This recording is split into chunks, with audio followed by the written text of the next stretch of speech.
Chapter 10. Giles muttered to himself as he moved ahead of us down the wide hallway of rough, chiseled stone walls strung with thick strands of ivy. Although his movements were naturally fluid, I took his heavy footfalls for his version of stomping. I hurried past randomly mounted torches with a passing curiosity as to who hung them, and after a quick jog, caught up to the elf. His brisk pace left me thankful for his shorter strides. "How many raids I'd joined in the hunt for one of those things, you'd be less—" "I get the inkling you're a little bugged out that I have a foundation stone." The elf spoke without slowing his gait. "A little bugged out? If you mean miffed, yes. I'm finding Solara's will to be a whimsical thing." He lowered his voice to a mutter again. "Level 17 with a foundation stone. Nin be damned. Unbelievable." "Giles." I tugged one sleeve to slow his pace. "If you're my companion and I have a foundation stone, that means you have a foundation stone." Giles came to an abrupt stop, and I ended up a few paces ahead. Down the hallway, the women halted at a distance, their expressions hesitant as they whispered to each other. He stepped closer and punched my bag with one finger. "You possess a soul bond item for which men would kill 1,000,000 demons. The fact you didn't faint upon touching it tells me you have no inkling what a legendary item is." "You still don't get it. With all sincerity, what is mine is yours." I gestured behind him and down the hall. "Those people are my family now. You've become my companion too. Your offer to be my mentor is a gift I don't take for granted. I might not always agree or go the way you want me to, but you'll be heard." I aimed my best mood-lightening grin. I mean, what kind of jerk would I be to ignore the advice of a 100-year-old elf who just conned me out of a pint? "Gah, a pint." Giles shook his head. Fine, be that way. But let me be direct. If I build a foundation, you'll have a new place to lie low from whatever threats sent you to Broomhill. Your skills and wisdom are much more valuable to me than any place, but they could be useful to many if we built the foundation together. As if I knew what a foundation township was. Player housing?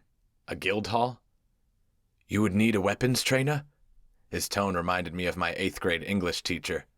The old bat had adopted the same tenor when testing my logic. Thoughts rocketed through my mind as I sought the answer the elf wanted to hear, but when it came down to it, I was swayed by the discussion at the fountain minutes earlier. Only the truth would serve us. "No, I mean you're much more than a weapons trainer. I would rely on you to teach us your people's history about magic, weapons, and dark underlords. I'd like to learn more about the governor of Nall and other obstacles we face, now that I realize his interest in us isn't going to wane anytime soon. Not to mention you probably have crafting skills." "Many," he confirmed. "Hell, without you we might as well be wearing diapers around here." I threw up a hand. "I've been so focused on rescuing Roshan that the stone slipped my mind. It was a quest reward for saving her. Can you believe that?" Giles stood stony-eyed for a few seconds before swiveling his head to the women. "Tell me, Gemini, what does this woman mean to you? How is it you've impregnated the daughter of an immortal, who is quite possibly an immortal herself, and yet the two of you and this woman you met on the road risk yourselves and your destinies to bring her back? It can't just be that she's a light priestess. So, tell me." I matched his hard gaze. "She's one of mine. By that I don't mean I own her. I mean I adore her. She appeared at a time I otherwise might have died. She saved my life." I pointed down the hallway. "Those women are family. I would pry open the chests and shred the lungs of anyone who tried to take them from me again. Hence, I plan to one day pay the governor of Nall a visit, before he pays us one. Because Roshan wants to be with us, and although it might make me sound simple, my loyalty is that easily earned. She wants to be here. That means she has a say in what we do, where we go, and what's the best way forward for our family." "It sounded earlier as if she had different ideas about who was the decision-maker in your family." "I didn't know you'd been listening, but it doesn't really matter. Whether she desires a vote in our decisions or not, Roshan will enjoy the fruits of this foundation stone and any other spoils like everyone else." "Just because she wants to be with you?" he asked. "There must be more." "There's plenty more. The fact Solara herself offered me a quest to get her back has a little something to do with it." I was stretching the truth, but I couldn't very well talk to the elf about Lucera, the AI's extension. You spoke to the goddess? I shook my head. The quest appeared in my log, but these are details for another time. My response was a rewarding bit of payback. I guess it just comes down to this, Giles. Do you want to be here? Tell me now, because regardless of what this artifact in my bag means to you on an egotistical level, your attitude about my having one screams of one emotion foreign to my team. Jealousy. Jealous? I'm not finished. Resentment after a century spent hunting an artifact only to find it in a noob's bag is understandable. But after all I've told you, I have to know if you're the kind who must be master and commander over his own fortress, or if it is as you say, then you're willing to be a respected teacher and defender of something larger than yourself. I leaned in. Because believe me, sir, my foundation will be a place where you will not regret setting down stakes. I don't screw around. Now that I've completed the used car sales pitch, I'll just have to live up to it. Giles uncrossed his arms and let them dangle by his side as he contemplated my onslaught of words. By my best accounting, I'd probably insulted him. After all, he was much older, more capable, and a wiser man than I. But if it came down to it, and if my new family and I had to do everything on our own, we would. So I mentally prepared myself for whatever was to come. Your words show wisdom beyond your years, Shenhua. Now I see why Solara has forged you from her energy and brought you to this world. He bowed his head, showing me the neat part running down the center. Forgive my petulance. So overcome was I by the sight of this legendary artifact that it was I who acted like the student. I'm honored you'd share such a wonderful gift after knowing so little of me. Will you grant me your forgiveness? Well, that was a nice turn of events. I thrust my hand out. You're a part of the team now, Giles. No need for apologies, but I accept it. The bones in my hand protested as he gripped it and bowed again. Excellent. Now, shall we shred lungs? I grow restless standing in this dank place. He turned and set off without waiting for an answer. Watching his confident gait as he approached the end of the long hallway, the hint of a smile crept to my lips. I was a lucky dude, but I wondered how much of that luck was actually the design of Nokoro Takamoto and Enora in preparation for other players to enter the world. Are you well, Blessed One? Roshan asked. I turned to find Destiny and Priya standing on either side of her, each wearing similar inquisitive expressions. I scanned each facial feature, from Destiny's round, high cheekbones, to Priya's sharper, elven features, to Roshan's coppery, perfect complexion, and slightly downturned eyes. They were all here, just as I'd dreamed for the last week. I thought my heart would explode. The games were over. Life had begun. Peering over my shoulder at the ancient elf who'd stopped and turned to face all of us, I nodded. I've never been better, Roshan. Not ever. Then why do you stand there like moss growing on the sunless side of a tree? She raised her staff and marched past me. There's evil to vanquish, and I need levels. You all passed me. This will not do. Forward. As she marched past, Priya raised her palm to her mouth and her shoulders jostled in her new robe. Destiny smiled, gave a derisive eye roll, and set off after Roshan. Priya gave my butt a good, hard slap. Guess you better move that backside, group leader. The priestess is on the warpath. At the end of the hallway, we came to a door. Well, it wasn't exactly a door. It was a sheet of bluish metal with swells running top to bottom on either side. There was no handle. Giles had already been there for a minute, and he stood there with his arms crossed and his head tilted to one side. What do you think? I asked. I mimicked his stance and scanned the corners of the obstruction, looking for any crack or crevice that might give us a clue how to open it. It's a blue steel door, in a place carved out of hard stone, with no handles or levers to open it. It didn't budge when I pushed. I searched the earthen floor and jagged stone walls, but found nothing of interest. In other VMMOs, I'd often found traps and secret entrances to loot stashes, but here I saw nothing. Then again, this wasn't other VMMOs. An idea occurred. I stepped forward, balled up my fist, and banged on the door. Hey, anybody home? Effective, Giles chuckled. Then a muted metal-on-metal grinding sound from the other side of the door caused us both to dispense with our grins and step backward. Why do I feel like Indiana Jones right now? I muttered. A system warning popped up and I dismissed it immediately. It seemed no one heard me. The door thumped again, and we took another step backward. Hey, shouldn't Destiny be at the front? Priya asked from behind us. Destiny passed on my left as she marched toward the door, clutching her sword. Giles leaned toward me. She needs a shield.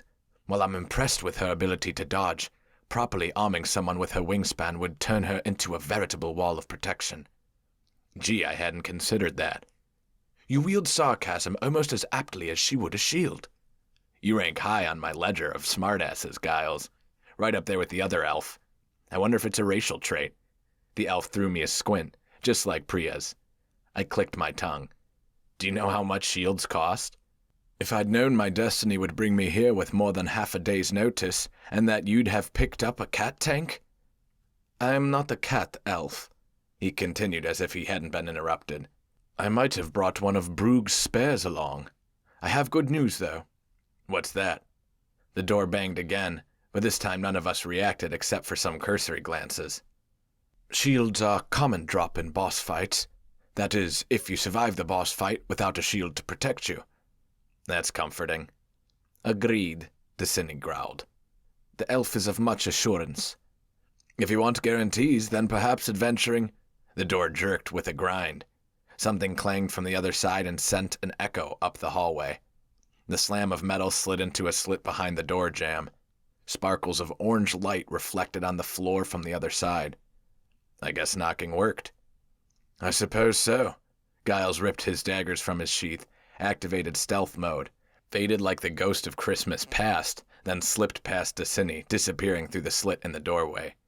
From behind me, Rashaan whispered, "You are out of position, noob." Priya stood with her staff clutched in one hand with its end on the floor. Rashaan held hers high, and I noted the wiry muscles of her forearms. At the door, Destiny held her sword at the ready. Here we were in a dungeon beneath a place called the Plague Barrens, with a door sliding open in front of us, and I was the only one who hadn't drawn his weapon. But having Rashaan around to call me a noob was music to my ears.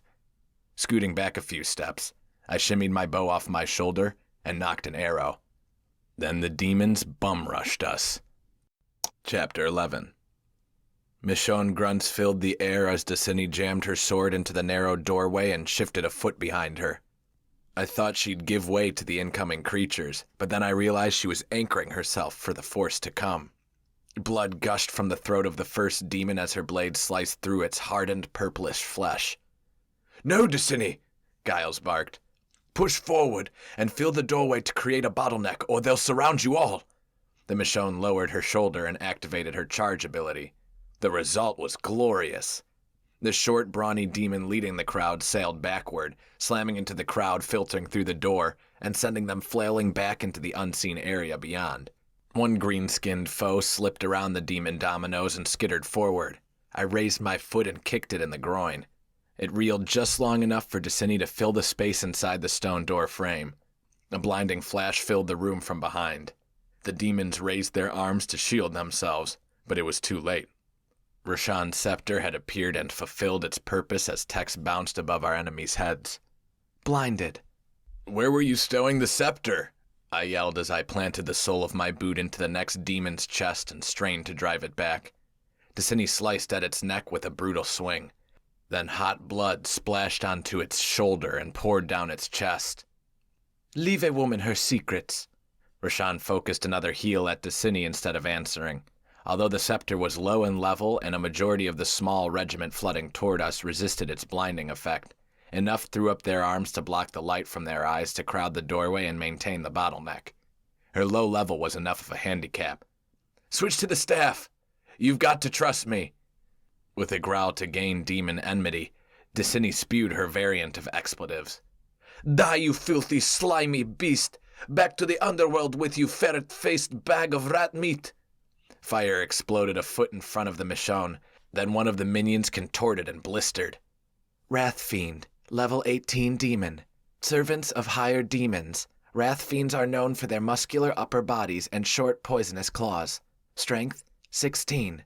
Dexterity, 9. Intelligence, 2. Wisdom, 1. Constitution, 14. Charisma, 1.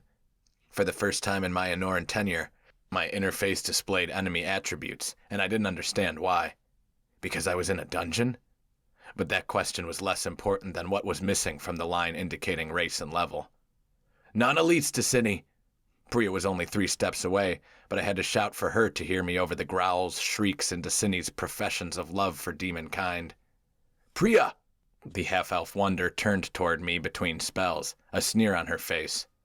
Help keep them blocked off until we can burn them down. Use Ice Storm to slow them while our tank keeps them at bay.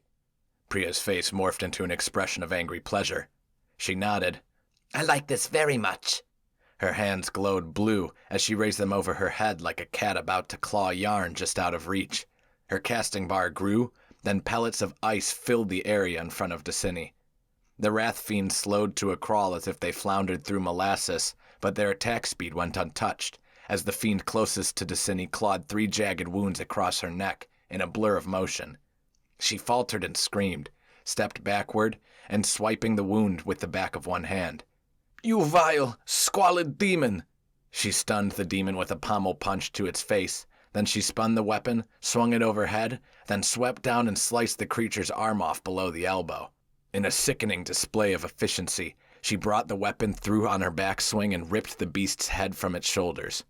The skin surrounding the blade on either side of its neck stretched into long strands before it snapped apart, resembling strands of cheese stretching from a slice of pizza being raised from a pan.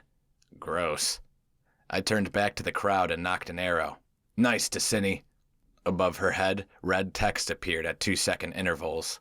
Skin rot, minus 40 HP. Skin rot, minus 37 HP. Skin rot, minus 41 HP. Ew, not so nice. I angled myself to one side between arrows to get a better look at the wound and found festering, greenish skin forming around the gashes. Blue veins budged and snaked across her neck. Destiny gasped for air as she swung the sword, but her expletives came strained. Rashan casts minor heal. Healing over time. Plus 12 HP. Plus 15 HP. Plus 11 HP. Rashan casts flash heal. Plus 45 HP. Extending the draw on my new exploding shot, I waited for my energy to flow through my arm and, when my hand glowed bright, I unleashed the energized arrow. Critical hit. The rest of the combat log message went ignored when I watched the up and down ticks of Destini's health as the more powerful degradation of the skin rot slowly dominated the lower level healing spell. We needed to wrap this up. Another Wrath Fiend slashed the side of Destini's neck just as she thrust her sword into the chest of its neighbor. The 2 demons' shoulders slammed into each other, pinning them in the doorway. Destiny pressed her foot into the chest of the beast she'd run through and pried her sword loose. Then she turned her attention to the one who just gashed her. Putrid minion! The light comes for you! She stabbed out at the demon, but it dodged and struck her again with its short claws, this time in her cheek. Rashan casts flash heal. Critical heal. Plus 72 HP. Healing over time. Minor heal. Plus 11 HP. Plus 9 HP. Minor heal expires. Rashan casts flash heal. Plus 42 HP. I loosed an arrow, tagging the offending demon near his lobeless ear as Destiny sliced at its arm in a wild swing, but more demons poured forward and forced her back into the hallway as they struggled to get through. A purple cloud whooshed into existence just outside the doorway. Giles appeared, his daggers punching holes in a demon's chest. He vanished again, then appeared behind another, slamming both blades into its back, then thrusting upward so he ripped the flesh from waist to shoulder blade. Giles activates Spine Snap. Critical hit. Wrath Fiend. Minus 97 HP. Bleed. Minus 21 HP. Minus 17 HP. Minus 2 HP. Giles has vanquished a Wrath Fiend. 237 XP. Behind him, in the exterior hallway, a line of corpses told me what he'd been up to while we blocked the door. Suppressing my combat log with a thought, I focused on the battle, firing arrows in an autonomous motion, and, as one of my arrowheads lodged into the shoulder of a demon, I found myself awed by the rapid movements of our rogue as he slid from enemy to enemy, dropping them at Destini's feet as if they were little more than minor nuisances. creating a pile of demon scum that increased the difficulty for the others to advance to the doorway. But the welts building up on Destini's face and neck worried me. I peered at the bodies stacked atop each other and checked my combat log again. Destiny attacks with Sword of the Defender. Wrath Fiend, minus 40 HP. Destiny attacks with Sword of the Defender. Wrath Fiend, minus 37 HP. The attacks my tank was unloading were equivalent to auto attacks in other games, but I couldn't figure out why. Her stamina bar was still 3/4 full. Plenty of room to sneak in some abilities. If we hadn't been in the middle of a battle, I might have perused the logs of our earlier combat to see if this was becoming a habit. But since this wasn't the time, I just yelled a command. Destiny, use Swipe! When activated, Swipe would swing in a wide arc and strike up to 3 enemies. She hadn't used it once during the battle, so engaged had she been with her vocal diatribe and wild strikes at the beasts. When my tank thumped her forehead with the heel of her free hand, I dismissed the idea of reviewing the log.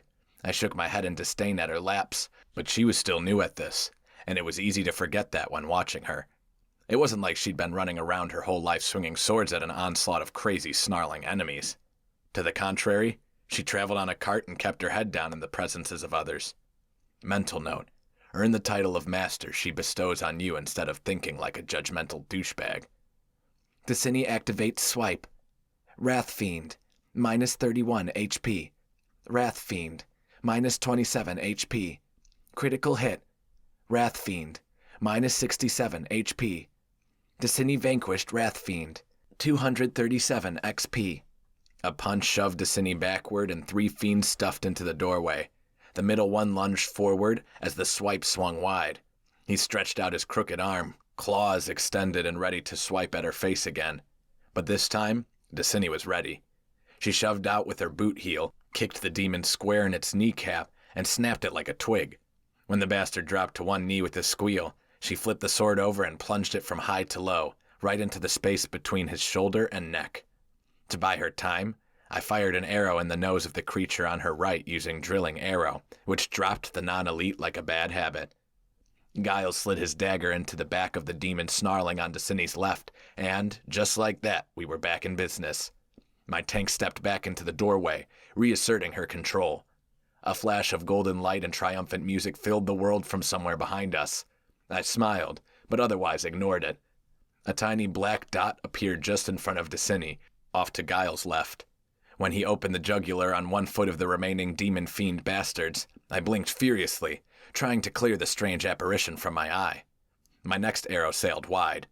Then the dot spread outward to form a black oval with purple swirling smoke in its center. As it expanded to about 6 feet in diameter, the wrath fiend closest to Destiny glared in horror and flailed its arms as the black void sucked it into oblivion. "Nice!" I yelled at Priya as a second demon was pulled into the black nether. I readied another arrow and knocked it, but the battle was over. Destiny stepped back from the door, sheathed her sword, and doubled over to grip her knees. Though her stamina gauge was still more than half full, her chest huffed wildly. She projectile vomited to complete the effect. To my surprise, Giles cringed and stepped away from the stomach eruption, as if it was acid that could burn his boots. "You good?" I set my hand on Destini's back. She stood straight and nodded, but a glance on my party pane revealed her health bar was only 30% full. I ticked off a few seconds, eyeing it with interest. Though Rashan had closed up the wounds, the surrounding flesh was cracked and colored a sickly gray-green. Rashan cast another heal. Destini's HP shot up, but as I counted off seconds, I realized she was losing health every 3. I focused on the wounds. Flesh Rot, Destiny, minus 21 HP. With an HP pool of 710, when buffed by her armor, I knew Rashan could keep her on her feet, but it woke me to the realization I had no countermeasures for poison or curses.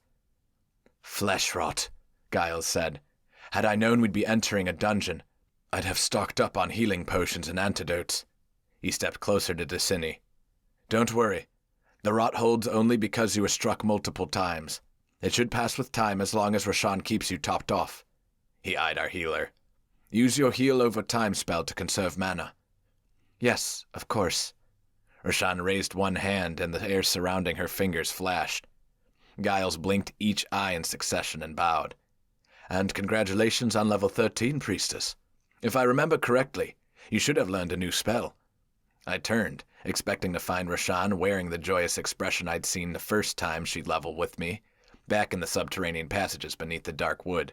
But her brown eyes gleamed with focus on Destiny.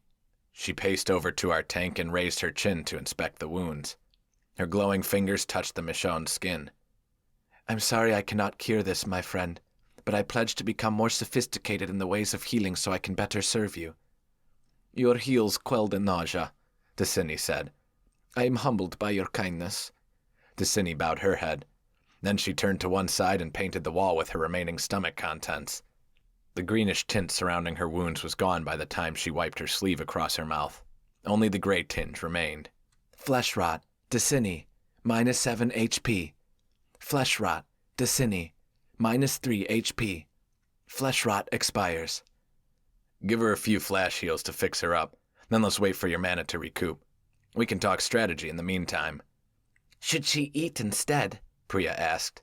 Then Rashan can replenish her mana faster. I like that you're thinking strategically, but Destiny's food buffs are still active, and I don't want to waste food. Rashan's wisdom is solid for her level, so she'll recover quickly enough. Rashan cast the heals, and Destiny breathed a cleansing sigh. Then my healer leaned against the wall and crossed her arms. She needs a shield, Giles muttered next to me. I jumped. Gods, how did you get there? I didn't even see you move. I wish you wouldn't do that. He ignored my commentary and cocked his chin toward our healer.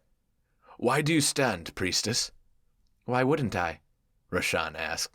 He glanced at each member of the party in turn. All of you should sit, or at least kneel. Why? Priya asked. I'm not tired. I'm ready to go. She pumped a fist in the air. Let us... Giles shook his head and thrust a finger at the ground. Sit and watch. We all sat, and I glanced at my party interface as Giles spoke. Quiet your minds. Let the light flow through you. Focus on cleansing your body with warm thoughts of Solara's grace. He studied me.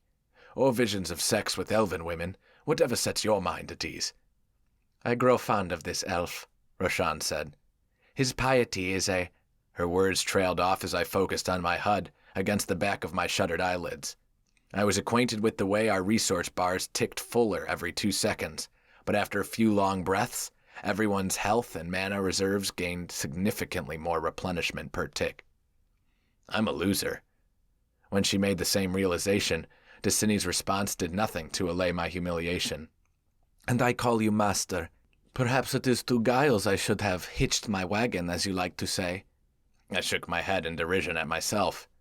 Giles stepped to the center of our circle to stand over us, his hands behind his back. Try not to be too hard on Gemini. If anyone is to blame, it's me. The effect only occurs in these instanced prisons. We draw from our mana, energy, stamina, and later, our spirit pools to do Solara's bidding and advance ourselves through the vanquishing of her enemies. In return, she provides us this natural buff to increase our recovery rate when we let her light flow through us in meditation. Simply sitting or kneeling will increase our recovery, but meditating in the glow of the light intensifies the effect.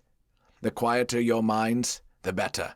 But understand, during combat you recover your resources at a much slower rate. Next time we fight together, we'll fill our stocks with potions to supplement the shortcomings of being in combat. Thank you, Master Giles, I said. Destiny's jaw dropped open and her eyes flared at me for a moment. Then she stared up in awe of Giles. She repeated my sentiment. Thank you, Master. Oh, yes, Giles bowed. I live only to serve. Now, Gemini, I believe your companion's attributes need attention. A smile crept across Rashan's face. The flesh of her rounded cheeks turned pink. Why aren't you sitting? I asked Giles. I took little damage.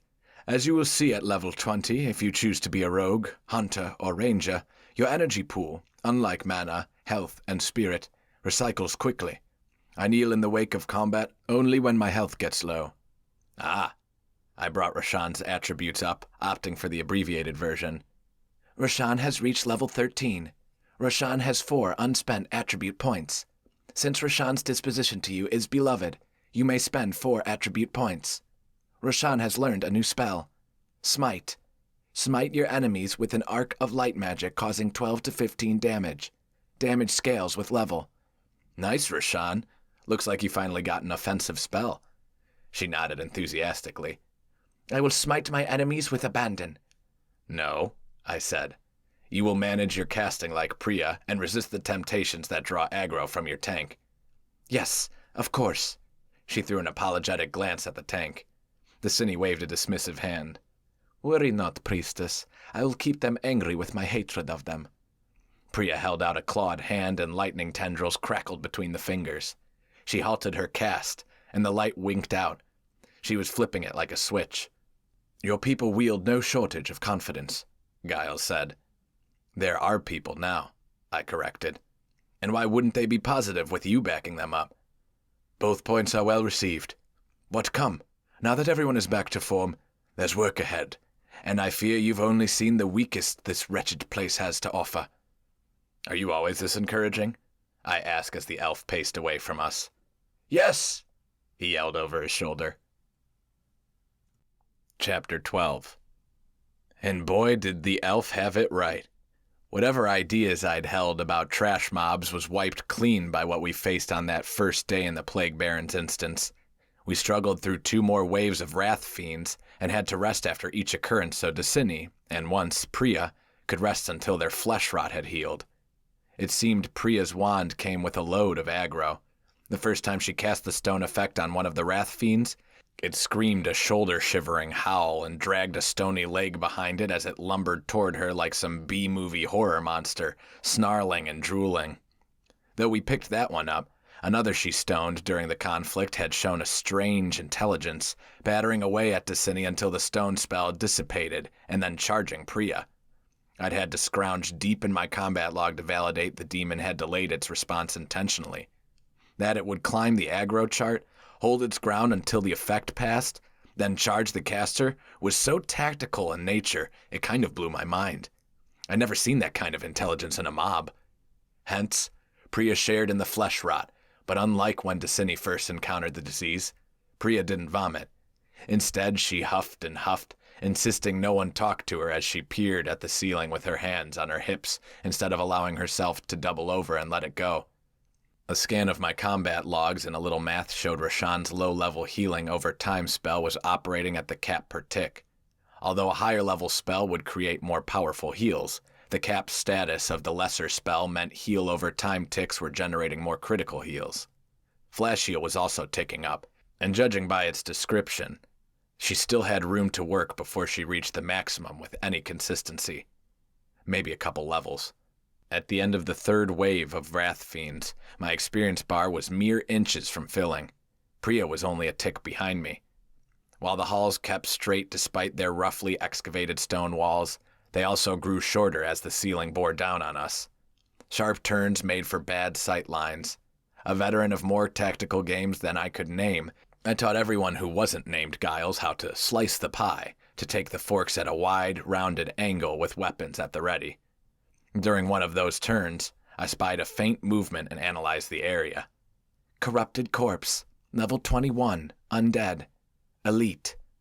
This inky stretch of hallway was void of the torches lining the walls at intervals behind us.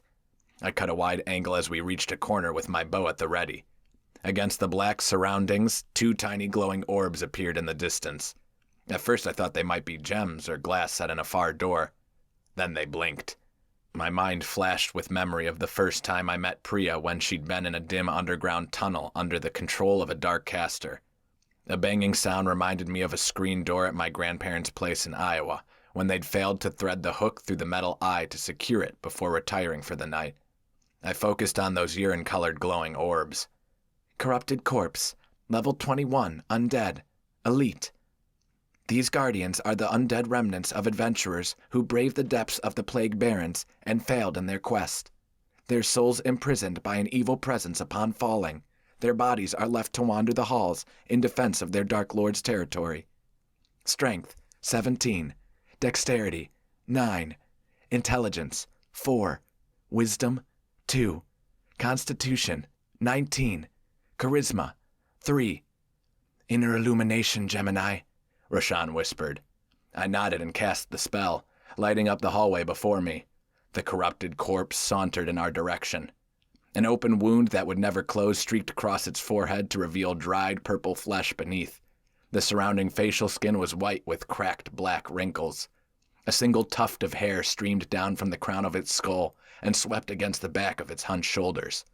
It sneered as it banged the pommel of a one-handed sword against a buckler. "I think it's trying to intimidate us," I whispered. My group's expressions didn't signify intimidation. To the contrary, they looked poised, ready to pounce. As the zombie banged the shield again, I nudged Destiny with my elbow. "Well, I guess we found you a shield. All you have to do is pry it from his cold, dead fingers." Destiny's attention shifted to the buckler. One side of her lips perked up, revealing 2 sharp cuspids. Her green irises shone with resolve as she marched forward, sword clutched in a white-knuckled grip. "Come, stinking undead wretch. Let us release your soul to the nethers. Yes," Roshan barked in her warm, low voice. "Let us cast this prisoner's soul into the light of Solara's bosom." If they'd checked our adversary in their inspection panes and missed where it said this minion's soul was captive elsewhere, I could take that as another example of how their interfaces lacked when compared to mine. I raised my bow as Destini's silver plate clanked down the hallway and leveled the tip of my arrow on the undead's nose. I wouldn't fire until it rose, after Destiny used her charge ability and slammed it to the ground. But it never hurt to gauge the distance early. The undead threw a wrench into the machinery when it charged and slammed Destiny to the ground instead. Then it stepped back and pounded its buckler, taunting her from above while blocking our way forward. Damn! The part of me that had been a long-time gamer rose to the surface as I laughed. "You gonna let that punk lay you out like that?" Destiny shot me one of those incisor-revealing snarls usually reserved for our enemies before turning her attention back to the corrupted corpse. "Make light if it makes you feel superior, master, but be sure to stand well away from the conflict so as not to get your soft body bruised." The Michonne cast me a final glance revealing every ivory tooth and a wide, gaping smile. We were having fun now. The undead sneer vanished as it peered at me, then back at Destiny. It lurched forward as if it didn't appreciate the lack of seriousness in our demeanor. Its weapon swung down in a high arc. Destiny raised her sword and parried the strike, then swept her legs to one side and clipped the ankles of the undead warrior. It thumped hard on one shoulder and dust puffed into the air. I was duly impressed. My tank rolled backward, then sprang to her feet. She slammed her sword down into the buckler over and over as her victim struggled to reach its feet. Her screams of fury matched the rhythm of her blade as it clanked on the shield.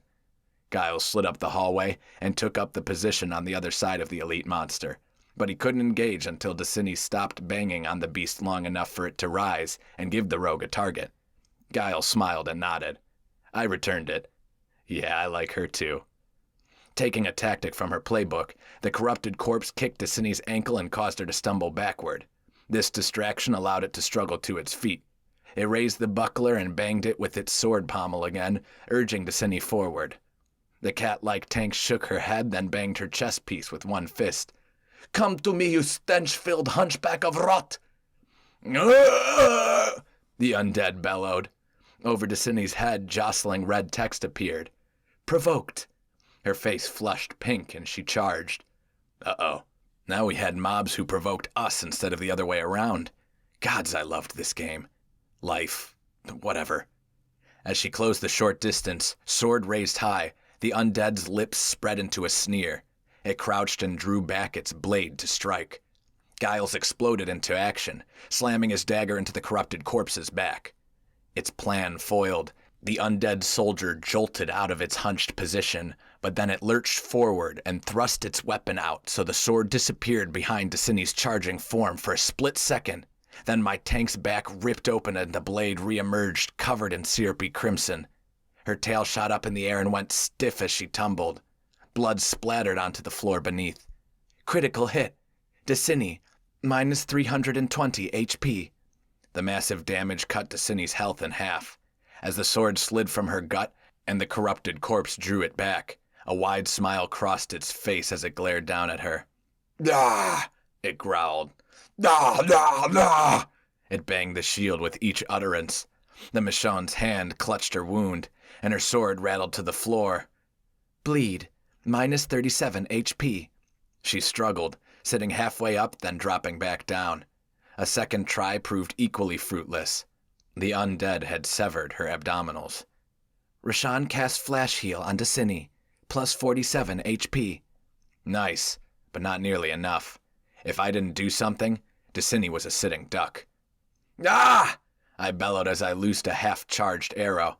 It slammed into the creature's shoulder and ignited, driving it 2 steps back. You use Exploding Arrow. Corrupt Course, minus 36 HP. Minus 4 HP, fire. Minus 4 HP, fire. Giles seized the opportunity. He vanished, reappeared in front of the undead, then unloaded a barrage of dagger strikes. Giles activates Combat Flurry. The blades ripped across the creature's chest and solar plexus in a blur of furious punches. The corrupted corpse jerked and convulsed with each impact as the elf pounded its torso like a middleweight boxer punching the breath out of his opponent, except with blades. A white glow surrounded Destiny, and the blood flowing from her midsection slowed from a pour to a dribble. Rashawn's hands glowed gold as she prepared a follow-up heal. I knocked an arrow as Destiny crossed an arm over her wound and struggled to her feet, grunting pain, her breath catching in her throat. Then she was bathed in a third white glow as I loosed another arrow. It sailed wide as the undead dodged one of Giles' attacks and removed itself from my arrow's line of flight. The Guardian swept its sword wide and caught Giles on the hip. Blood splattered and streaked the far wall. He stumbled sideways despite his capped dexterity, but he threw up his forearm to catch himself on the stony bulkhead. So, he's not perfect. Shocker. The corrupted corpse's sword was already coming around for the next strike. Ah! Destiny bellowed and text appeared above the undead's head. Provoke. Payback's a bitch, I yelled, sending energy into my hand for a drilling arrow. Critical hit. Corrupted Corpse. Minus 39 HP. When I spied the minimal damage, I felt like such a wimp. I knocked another arrow, prepared a perforating arrow, and fired. Again, I missed. My lack of accuracy was pissing me off. Where I'd effortlessly picked off fiends earlier, I was hitting at a rate of 1 out of 3 on this elite bastard. Then I figured out why. Mechanics. Since the mob was a higher level elite, my accuracy suffered. No matter how I practiced my archery, there would be penalties against my ability to hit. I'd just gotten to where I thought of Enora as a real place, where my muscle memory instead of my mind controlled combat outcomes. But this wasn't Earth. If I wanted more accuracy, I needed to reach higher levels and increase my ranged weapon and bow skills. I refocused and knocked another arrow just as an explosion slammed into the elite bastard. Priya casts Flash Fire. Corrupted Corpse, minus 41 HP. That was above what I was doing for damage, and her strike wasn't even a critical hit. In fact, I knew that was the max damage that spell could do without a critical, so the fact she'd burned the elite for that much damage was fantastic, especially since she was the lower level. But as the realization struck that I was surrounded by NPCs who were more efficient than the player in the equation, I felt like an inadequate wuss. It was time to focus. The monster's health was just above 50%. I loosed another arrow and connected with its neck, but it paid me no mind as Destiny had re-engaged, gathered its ire, and shoved at its buckler, her face burning red. The lower half of her back under the midriff revealing armor was smooth again, but when I checked my party window, I found Rashawn's mana pool at less than half. She'd done a good portion of the work needed to get Destiny to her feet, but it had cost her. The blue bar ticked infinitesimally as I counted off a few seconds. I made a mental note to focus points on her wisdom to speed that up. All this detail you focus on is why you aren't doing enough damage. Focus! Giles' ghostly form pushed away from the wall, sliding behind the creature. I allowed myself a quick glance at Rashawn. A sheen of sweat covered her forehead while she readied another heal for Destiny.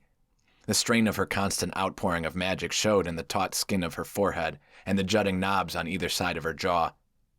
I loosed another arrow, stepped toward her and leaned in. Breathe deeply, Rashawn. Remember what Jara showed you in the dark wood. Be calm. Away from me, noob. I am trying to keep our defender on her feet and you stand limp like an old man. Damn. Right. I held my position next to her and readied another strike. A flash of fire exploded in front of the corrupted corpse's white face, and this time the dried flesh on its cheeks wrinkled and blistered. A sneer rose on its lips as it eyed Priya before returning its focus to Destiny. Hold, Priya, I ordered. Priya lowered her hands and waited without a word, but her curled lips and the emotions she projected showed she longed to burn that bastard to the ground.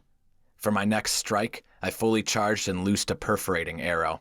It slammed into the monster's temple with a green flash, and I knew I'd landed a critical before I even glanced to the bottom center of my translucent interface.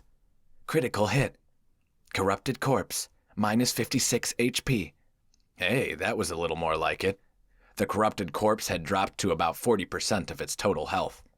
Its gaze twitched toward me, back to Decini, then at me again. Don't try it, you blistering boil of death stink, Decini growled. The corrupted corpse slammed its buckler up and into Decini's face, causing her to falter backward as it turned and charged toward the back line of attackers. Toward me in particular. Guess I did enough damage to piss it off. Text appeared above Decini's head. Stunned. She wouldn't be able to rend the bastard and slow it down until she could growl at it again. It was coming, and it was coming fast. Priya, Ice Storm! My dark caster readied the spell as I jogged backward to create some distance. A blue meter appeared above her head and emptied as she channeled the spell. It would take a second for the frost effect to take hold, assuming the elite didn't resist. 10 feet. I took another lunging step backward. 5 feet. Pellets of ice tattered dead white skin, and pops of blue frost glimmered in its rotted flesh as its movement speed declined. Spread out! I barked to Roshan and Priya. Reaching my free hand behind my back, I gripped one of my daggers but left it sheathed so I wouldn't change classes unless I had to. The last thing I wanted was to kick off a global cooldown and end up with just a blade and no abilities. But then, as if a voice spoke inside my head, I remembered a gift given to me by Jara, matron of the wood and protector of the tree of Solara. Nature magic. I relaxed my grip on the dagger and raised my hand as a glow bloomed around my fingers. Just as the undead warrior raised his sword to strike at me, 3 things happened. First, my vine entrapment spell sprung up from the floor, sending shards of stone flying into the air as the green tendrils wrapped around its legs. Second, a bellowing howl echoed down the hallway as Decini growled, forcing the undead to turn and peer over its shoulder at her. Third, Giles exploded into action, stabbing with both of his long, curved daggers. The guardian howled in anger as the elf dropped to his knees and ripped the daggers down either side of its decrepit spine. Decini zoomed across the space and swung from high overhead, lodging her blade into the corrupted corpse's forehead. It creaked as she struggled to wrench it free from the dead bone. Then fire exploded in front of the monster's face and melted the flesh to the skull underneath. My tank's sword came free, and she raised it for a final blow.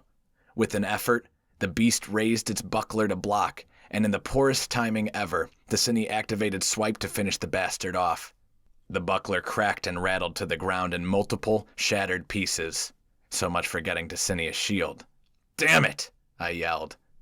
The undead wavered in a circle on its feet. Giles stood straight again, leveled his daggers on either side of its neck and raised his lips to its ears. "Return to Solara now, brave adventurer, and find comfort in the bosom of the giver of life." With a wide, backhanded swipe, Giles crossed his blades through the center of the monster's neck and separated its head from its body, which crumpled to the ground like a sack of stones. Weapons were sheathed and long breaths expelled. We all dropped to our backsides to recover, except for Priya, who nudged my hip with her boot and thrust her hands onto her hips. You didn't think entangling some of these monsters might have proven useful? "I'm not a spellcaster. It didn't occur." Some Shenhua you are. She rapped on my forehead with her knuckles, and I couldn't help but smile. "What do you people think the Shenhua are? I'm just a dude." Roshan leaned back on her hands. Shenhua are a race wiped from the face of Enora eons ago. The scriptures of my people claimed they would return to bring light back into the world and fight for the meek. "I believe your people derive their scriptures from a more ancient race, Roshan." Giles smiled. "Namely, Elvenkind." "Bah!" Roshan said with a dismissive wave. "I see the reputed egos of the Elvenkind are well reported. Believe what you will, pointy ears." She winked at him. "But Gemini is not just Shenhua," Giles continued, unabated. "He is what my lore calls the Traveler. The legend of the Traveler is that he or she would come and clear the way for the coming of more Shenhua. If the prophecy is true, this separates him from the rest of the mystics. You are the forebear of a bright future filled with mystics, Gemini. This aligned with my earlier quest text. My destiny revealed. It would have been nice if I had any say in it. I could slap no crew for that grand omission. The longer I spent in this world, the more I learned things weren't what they seemed. I see, was all I said. Rashan shook her head. You cannot see. None of us can know Solara's will until it is upon us. We might only serve. Trust me, I see. I see just fine. Clear as day. All the talk of non-interference in the world as built was a crock, as proven by the existence of my preset narrative. I might have free will to do what I want, but Jara, Roshan, Priya, it was all convenient at the least. All preparation for me to clean up someone's mess. Right. Solara. Gotcha. Your faith will grow as you expand your understanding of the light. In the meantime, I'm refreshed and feel ready to go forth and smite the next demon scum you place before me. She rose. Giles smiled at me. You attract the most interesting companions, but something tells me Solara had a hand in it. Your intuition is no joke, elf dude. I'd say she had a huge hand in it. Now my companion speaks with faith. Roshan raised her staff high. Come, there are enemies to vanquish, and I wish to bathe my skin in the sunlight again in this lifetime.